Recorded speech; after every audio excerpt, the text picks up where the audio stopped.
ये कहानी है 1938 कैरली नाम के एक आदमी की, हंगेरियन आर्मी में, और वो उस कंट्री का बेस्ट पिस्टल शूटर था।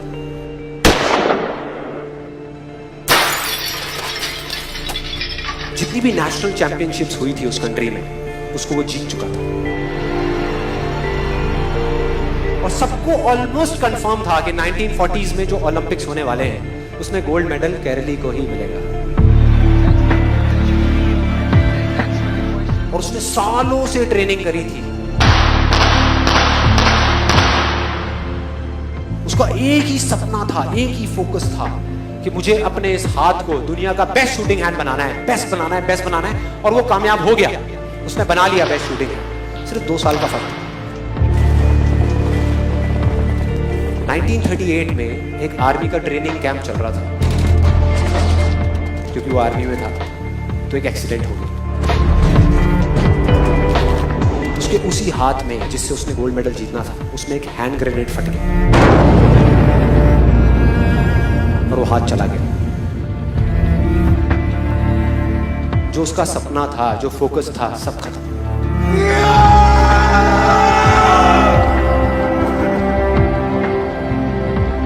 उसके पास 2 रास्ते थे। एक तो ये कि वो बाकी की पूरी जिंदगी रोता रहे और कहीं जा करके छुप जाए, या अपना जो गोल था जिस पे उसने फोकस किया हुआ था उसको पकड़ करके रखे। तो उसने फोकस किया उस पे नहीं जो चला गया था, जो उसके पास नहीं था। उसने फोकस किया उस पे जो उसके पास था।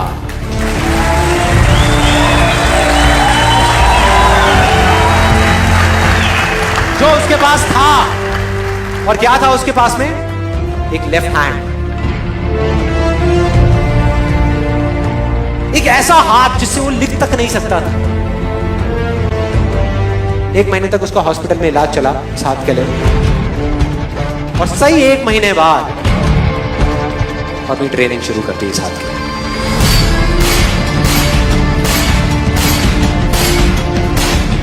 ट्रेनिंग के 1 साल बाद, मतलब कि 1939 में वो वापस आया। नेशनल चैंपियनशिप्स हो रही थी वहीं पे हंगरी में, और बाकी भी बहुत सारे पिस्टल शूटर्स थे वहां पे। उन्होंने जा करके उसको कांग्रेचुलेट किया, कहा कि यार देखो, ये होता है जज्बा, ये होती है स्पोर्ट्समैन स्पिरिट, कि इतना सब कुछ होने के बाद भी तुम यहां पर आए हो हमको देखने के लिए और हमारा हौसला बढ़ाने के लिए। किसी को नहीं पता था कि वो 1 साल से अपनी ट्रेनिंग कर रहा था लेफ्ट हैंड की, और उसने जवाब दिया, मैं यहां पर तुम्हारा हौसला बढ़ाने नहीं आया, तुम्हारे साथ कॉम्पीट करने आया हूं, तुमसे लड़ने आया हूं, तैयार हो जाओ।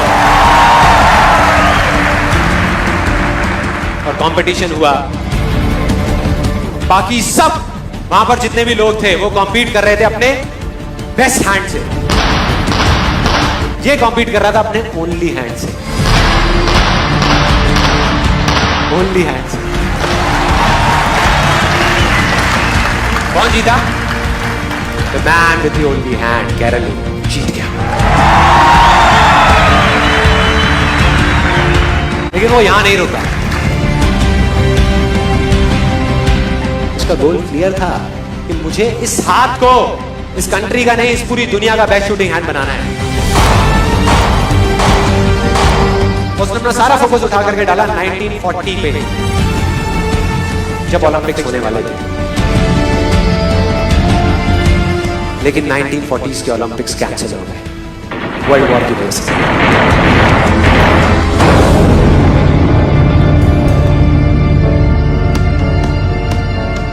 उसने अपना सारा फोकस उठा करके कहां डाल दिया? 1944 में जो ओलंपिक्स होने वाले थे उसके ऊपर। और 1944 में जो ओलंपिक्स होने वाले थे वो भी कैंसिल हो गए वर्ल्ड वॉर की वजह से। फिर से कैंसिल।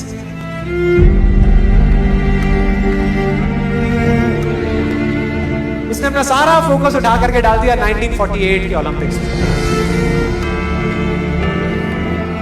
1938 में उसकी एज थी 28 साल, 1948 में उसकी एज हो चुकी थी 38 इयर्स।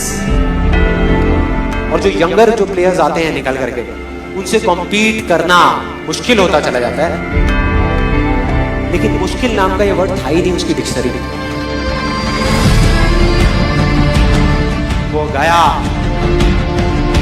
पूरे वर्ल्ड के बेस्ट शूटर्स आए हुए थे जो अपने बेस्ट हैंड से कॉम्पीट कर रहे थे, और ये अपने ओनली हैंड से कॉम्पीट कर रहा था। और कौन जीता? The man with the only hand.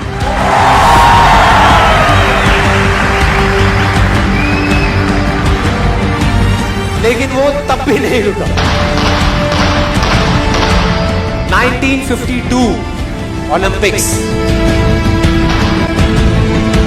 दोबारा कॉम्पीट किया उसने, और इस बार गोल्ड मेडल कौन जीता? गैरल ली। 4 साल बाद दोबारा से, और पूरी की पूरी हिस्ट्री को बदल करके रख दिया ओलंपिक्स। इस पर्टिकुलर कंपटीशन में उससे पहले किसी भी एथलीट ने लगातार 2 गोल्ड मेडल्स नहीं जीते।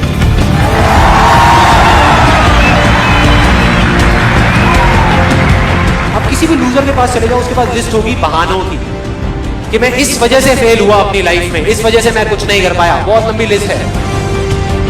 और दूसरी तरफ विनर के पास चले जाओ, उसके पास में 1000 वजह होगी वो ना करने की जो वो करना चाहता है, सिर्फ एक वजह होगी वो करने की जो वो करना चाहता है, और वो कर जाएगा।